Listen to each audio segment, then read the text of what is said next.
You're welcome back to the conversation in News Central Television. Sierra Leone's main opposition candidate for the 2023 presidential elections, Dr. Samura Kamara, on Monday selected his running mate out of 5 women and 6 men who had expressed interest and campaigned for the vice presidential post under the flag of the All People's Congress.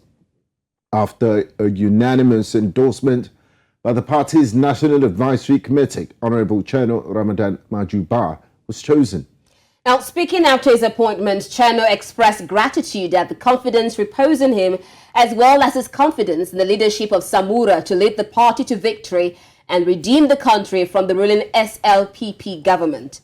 Also appointed was the national campaign chairman who would lead the APC campaign strategy, Mr. Gbenga Kamara. Sierra Leone would be heading to the polls on June 24 for the presidential elections. And now joining us for this conversation, we have Fodie Oniel Kamara, policy analyst, Columbus, joining us from Columbus, Ohio in the United States of America. We also have Siamy Rogers, non-executive member, National Advisory Committee, All People's Congress Party, Sierra Leone. Thank you so much for joining us on the conversation. Thank you for hosting me. Wonderful. So, Fodie, what can you tell us about the newly appointed vice presidential candidate for the All People's Congress? I mean, how much does he fit into this position? First of all, I knew this guy when I was in Kono. He was the chairperson for the Oversight Committee on Mines and Minerals. And I see him as, in his youthful age, he commanded and still commands respect among the youth. I mean, within the country at large. And when he was made the opposition leader in parliament, he had played his own games and he has played his own role. And I do have much respect for him.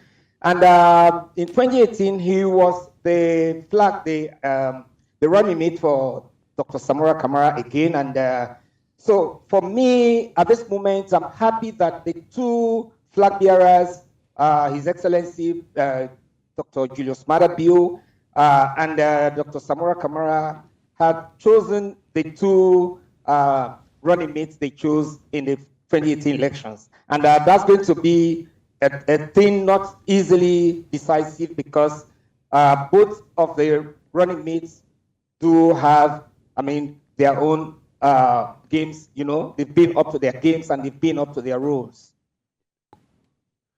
Thank you very much. Now, Fodie, like you mentioned, in 2018, Honorable Ba was first appointed as a running mate of the APC, and now were defeated by His Excellency President Julius Maada Bio in the country's presidential election, and that has happened again. What do you think he is bringing to the table? Why has he been brought back to this same position, and how will things differ this time around? What lessons could have been learned from the first outing?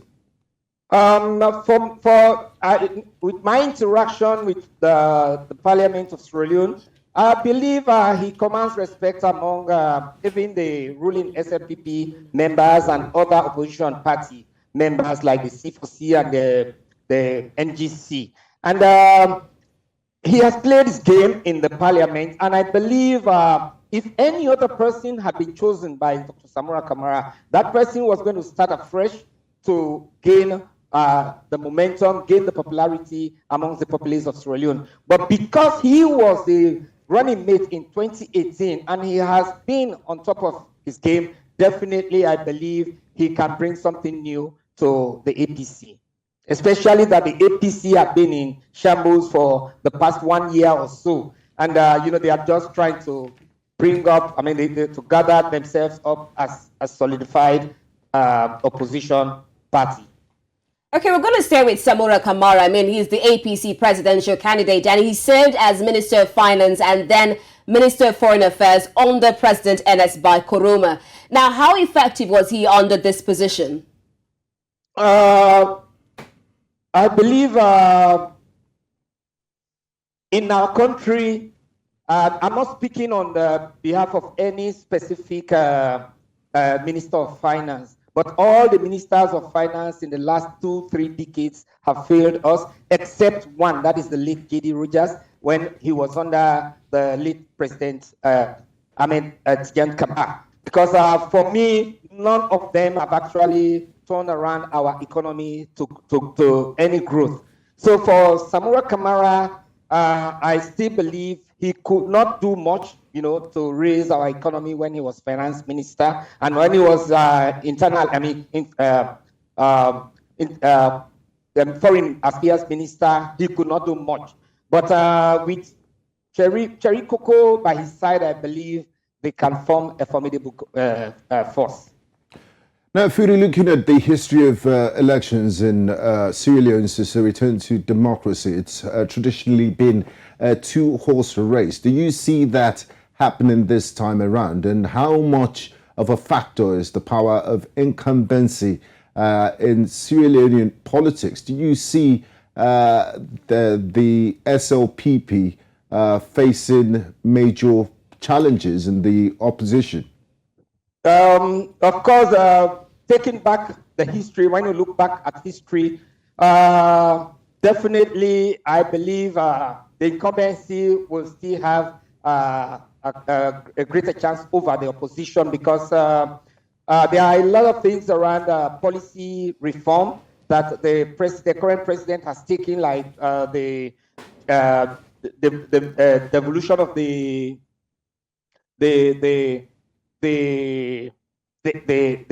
death penalty, the public order acts in respect of cyber issues, and now currently you have the Gender Equality and Women's Empowerment Act that has been enacted.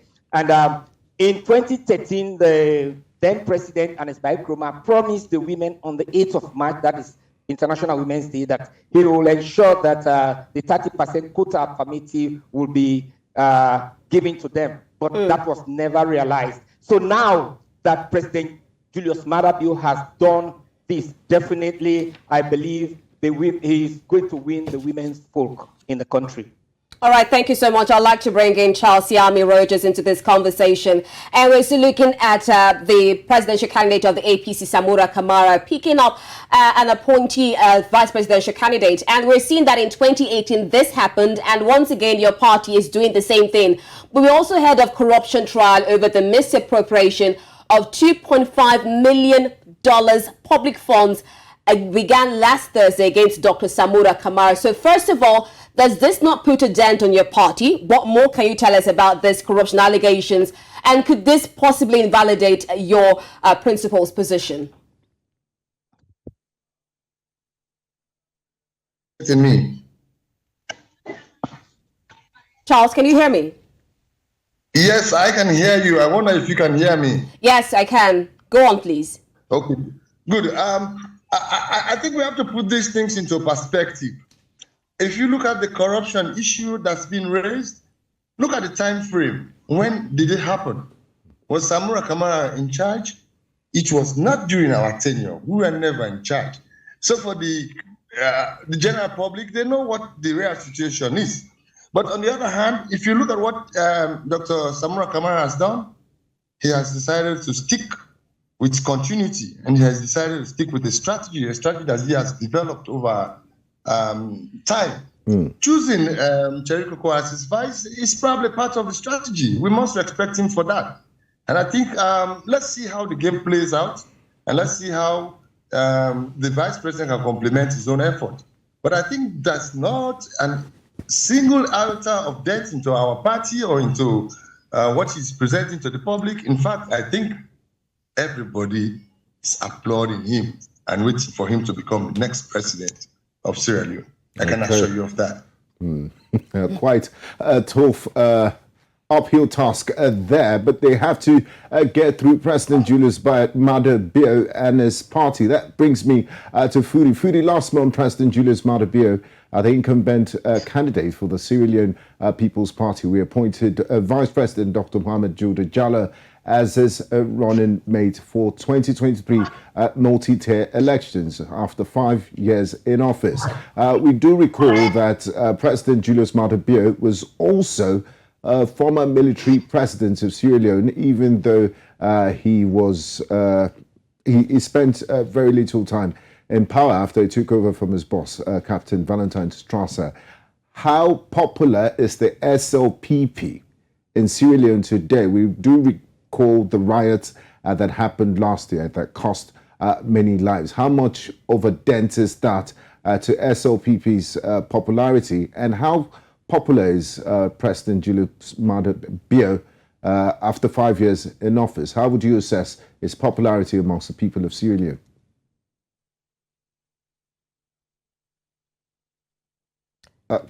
Can you kindly unmute your device, please? Fodie. Oh, sorry. I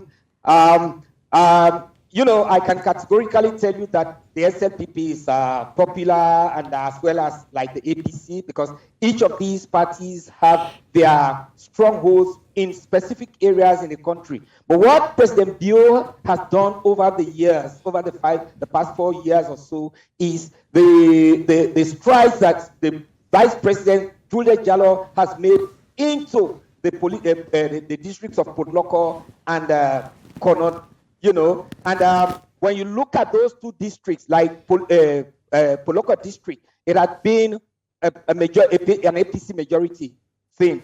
But before I even left Sierra Leone, there's a lot of things that have happened around what President Bio has done, and bringing Alpha Khan, an APC strong member, into his government as a presidential spokesperson, as a minister, definitely a cabinet minister, with cabinet position or cabinet ranking, has made him more popular in Podloko district.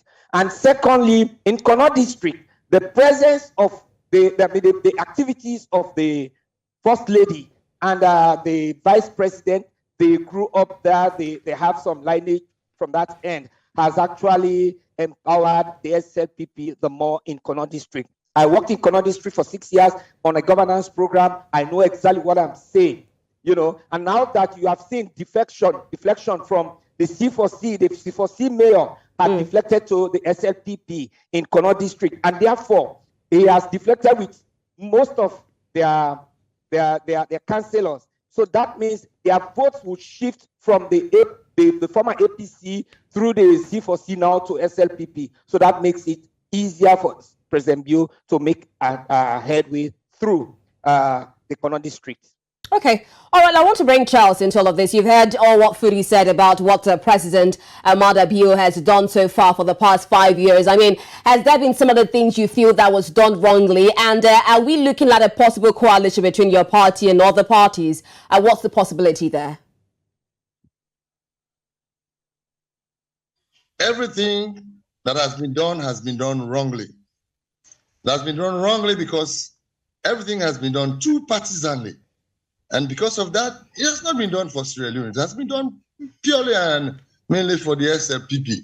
You ask everybody, you want a job, you want to do business, everything you have to go through the SLPP way. So nothing has been done. Let's look at the main focus of the government, the free education program. Yes, we are following a dictate that is universal. Just give people free education. Was access our problem? That should have been the fundamental question before even providing free education. Access was not our problem, so it was wrongly done. What was our problem was retention. Retention was the main problem with our educational system. So we did not tackle what was needed. We went for the wrong thing. You see, you look at all the reports that have been produced for education.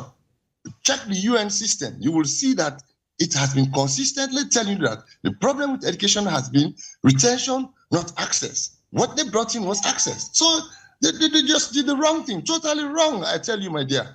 You see, so it's like it's a waste of resources. We don't say we don't want free education, but education was not so expensive. And now, because of the free education, it has led us into a series of a spiral series of debts that have deflated the value of the Leone. and making life expensive for every citizen, and making even the free education not even palatable for us. So everything has been done wrong. Now, That Charles, was the first step that they did wrongly. I'd like to stay with you, since you said the SLPP government has not done much. Just last year, I had a chance to sit down with the commissioner of the Sierra Leone Anti-Corruption Commission, Mr. Francis Ben Kaifala, and he spoke glowingly of their efforts in tackling corruption in Sierra Leone, and they've also received so many awards internationally and on the continent. Now, the opposition is saying that President Julius Maada Bio's anti-corruption campaign is a witch hunt against the opposition. How true is this, and how would you say Sierra Leone has fared in terms of dealing with problems of corruption? Yes, that's very interesting. You need to look at the people who have been caught in corruption, webnet. Look at their backgrounds. Where are they coming from? Mostly it's the APC. That's why people are saying it's a witch hunt. How many? Yeah, but if they're not corrupt, you will not catch them in the first place. Yes, but have you seen the audit reports, which are pointing to big misappropriations and unexplained funds or use of funds, and there are no corruption linked to those? So are the audit reports wrong, or are they falsified, or what? I mean, let's look at this thing properly and see. Maybe let's get another lens to look at the whole process. And then maybe we'll see even if Ben Kaifala is worthy to receive some of the certificates or awards that he has been receiving. We need to check him. Let's look him with another lens. I have my doubts about.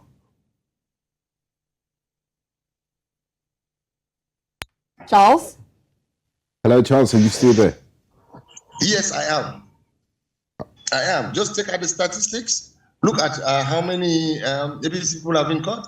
And I tell you, some SLP people have been sacked, but with no case. Some SLP people have paid money to the ACC with no reports of who paid the money. So they are separate. Look at the African Express reports and compare them to the ACC findings and see if they do tally and see where is the gap. We must look at these things with a different type of lens. Okay, now, Fodie, while we're looking at things from all sorts of lenses, so to say, it's barely 4 months to the elections in June. We've seen the Electoral Commission in Sierra Leone begin voter registration in October last year. How would you say, or how would you describe the political atmosphere? What is the voter expression or participation for this election? What are we to expect in June 2023?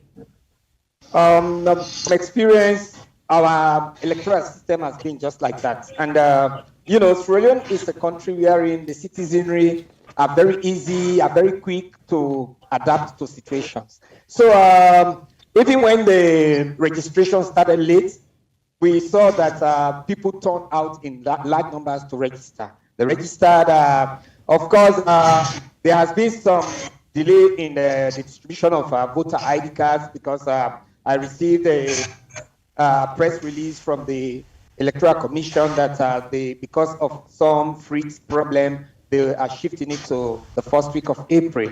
That has been the case before, and it's still the same thing. And come June 24, 2023, definitely you'll see large turnout of voters. You know, Sierra Leoneans will wait for last minute.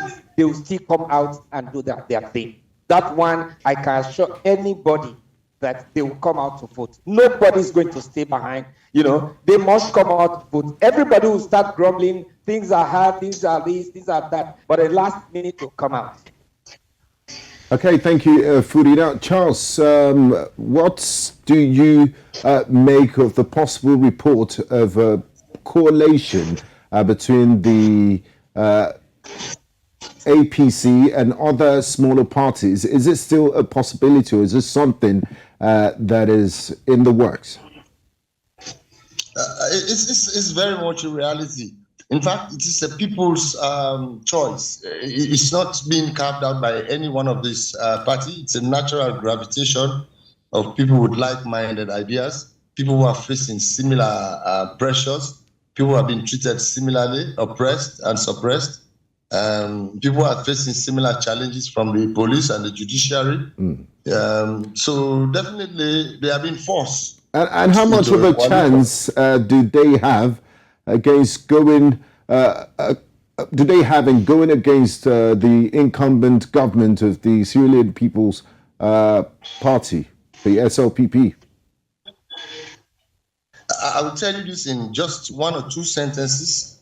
If the elections are run free and fairly, they have a big chance. The only question about the elections for me is it's been free and fair. That's the only question. All right.